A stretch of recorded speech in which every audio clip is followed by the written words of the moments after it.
Hi everyone, in front of me I've got a DOOGEE Note 56 Pro, and let me share with you how to set the camera timer on this device.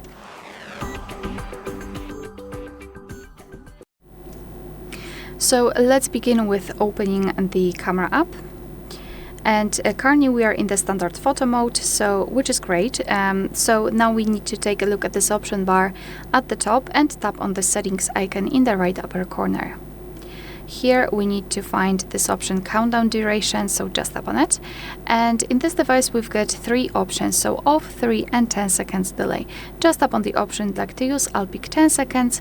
Here we've got it applied. So now we can go back to the camera and tap on the shutter button. And from now on our device will count down from 10 or 3 depending on which option you've chosen, and after that time it will take a photo. Okay, so this is how it works. If you wish to turn off the timer, just tap on the settings icon again, go to countdown duration and tap on off. And from now on your device will take photos right after touching the shutter button. Alright, so that will be all. Thank you so much for watching. Please hit the subscribe button and leave the thumbs up.